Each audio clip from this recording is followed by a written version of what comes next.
In today's Candid Conversation, Maryland law enforcement leaders discuss the journey of rebuilding faith in the profession. The loss of faith in police is a complex issue with multiple contributing factors, from a lack of accountability to the perception of unfair and discriminatory practices. Trust in police agencies around the country has eroded over time. Welcome, everyone, to this discussion. Chief Awad, looking at the loss of faith in law enforcement, how would you go about rebuilding that for the citizens of Anne Arundel County? Well, what we've done in Anne Arundel County is, as most jurisdictions have, not only adopted the tenets of 21st century policing, but fulfilling that first pillar, building trust and legitimacy within our organization.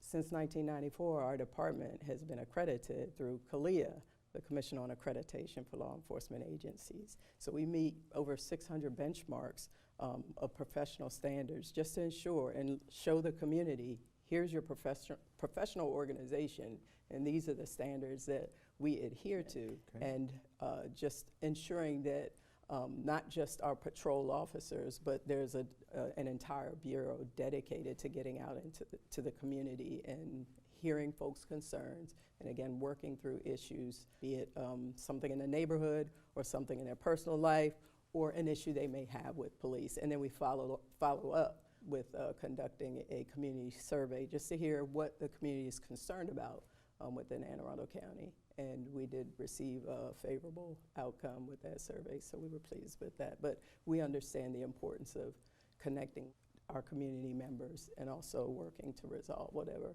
issues or concerns that they may have within our profession and within the community. Help our audience understand about the transparency that something happens here in Anne Arundel County involving law enforcement. How transparent, or how do you propose transparency so that they understand you're not hiding anything and things are as they look? Typically, if we have a critical incident, we are communicating on all of our social media platforms.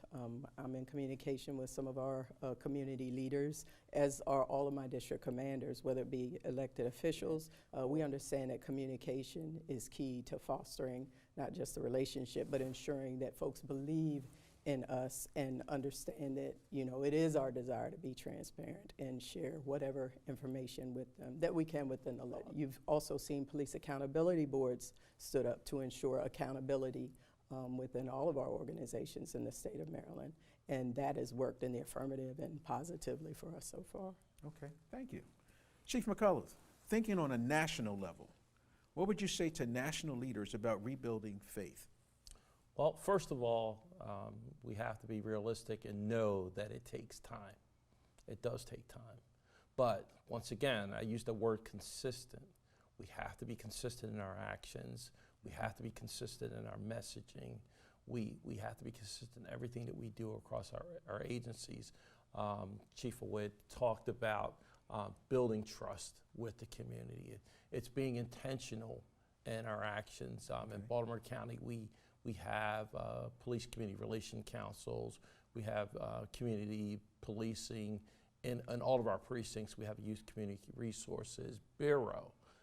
So at every level in the organization, our message is about building that trust with our community. It's addressing our policies and doing all those things that we need to do so that over time that we're making sure that we're doing those things that our community and our residents expect of us as a law enforcement agency, that we're consistent in our actions, we're consistent in our policy, and we're consistent in our messaging. Okay. Is there a way that you can measure that it's working from the community's perspective? I think the best feedback is the feedback from the community itself, from our residents. It's the messages that we get back to them. From them, their actions, the communication that they give us about our performance. Okay.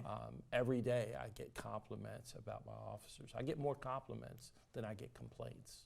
And that makes me feel good as a leader. It's good to hear that, because usually we don't hear that in the news, that you're getting the compliments. Well, you never hear the good stuff. Isn't that something?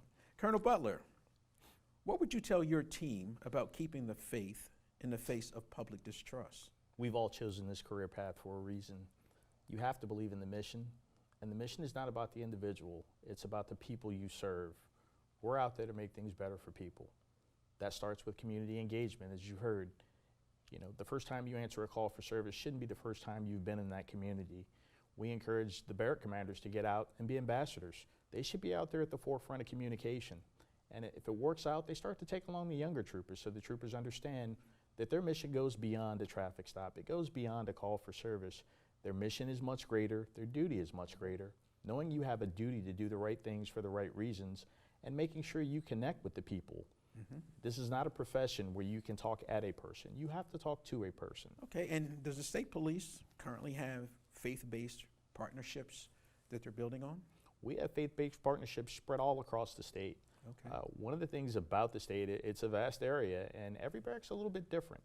So each barrack commander, each troop commander, each major is charged with understanding the dynamics of the communities that they serve.